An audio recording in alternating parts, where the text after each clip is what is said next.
last week with Washington. So they coming off a good win. Those guys played hard. You know, they've got some weapons on offense, and this D line's pretty dang good. So we got our hands full. How do you guys build a lot of, the DNA of this team on grit? It seemed like that underdog approach.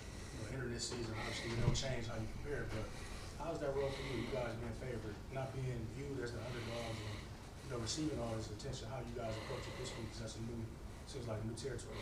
Yeah, those things.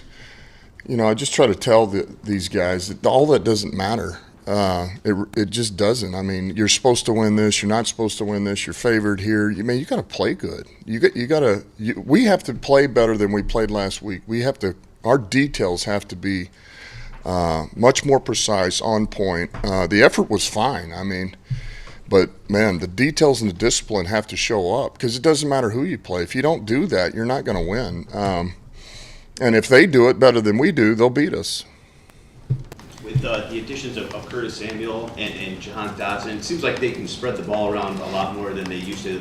They relied on Terry a whole lot, it seems, in the last couple of years. Just how different of an offense are they with those guys? And you add Gibson and obviously Logan. It seems like they can spread it around pretty good and keep you pretty thin. Yeah, it reminds me of when we were at Carolina. When he was at Carolina and we were at New Orleans, they had McCaffrey then, but they had a number of weapons. They had Samuels. And so there's a number of things that I know that Coach Turner likes to do, and he's got plenty of weapons. He's got gadgetry, he's got slots, he's got McClurry can play inside, outside. Dotson can do a little bit of both. So these guys are explosive athletes, and they have speed. They're not the biggest guys, but it gives them a lot of versatility offensively. And then with Gibson, in the backfield, this guy's a big man that can run, and so we cannot let him get going. We cannot let him get going.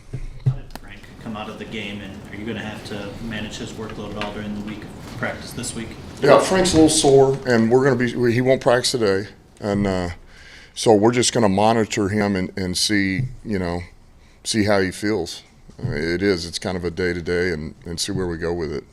Just sticking with the offensive line, obviously first start for Stenberg, some jitters there early with the false starts, but did you like the performance overall, and do you think you'd like to start building some continuity at that spot with Vaitai out? Yeah, I would say this. At the end of the day, overall, it was positive. It was a positive showing by Stenberg. Inside of the positive showing was ups and downs. All right, but overall, I thought there was more good than there was not so good. So it's definitely something to build off of. He knows that he's got an unbelievable opportunity. You can't ask for anything better right now, and it's his for the taking. And if he wants to continue to help us and continue to improve, that would be great for him, great for us. Is anything new with Vaitai? I know it's obviously out for the first month for sure, but has surgery been ruled out or in or anything like that? Yeah, and actually, Vaitai, as of yesterday evening, had surgery in Dallas, had back surgery. Well, that's a monitor. He certainly will be out for a little while here, but we're not ruling out that he's done for the season. Dan, you mentioned, things that you liked about the game. There were a lot of positives, right? The rally and stuff. And then you mentioned the fans on Monday, the energy that they had and everything throughout the game. How important is it to capitalize on that momentum? And like you said, not just get close, but actually, win a crucial game. Listen, it's very important because, look, I don't take it lightly. I know that, I understand, and it's hard to pull yourself back into it and want to have hope and you're all in, and then, man, if you don't show it early enough, we'll lose it quickly. I understand that, and so I think it's vital. And getting close doesn't count. Getting close doesn't count. We got to close these games out, and that's how we keep the support. We keep it loud. We keep them coming. That's ultimately what we have to do.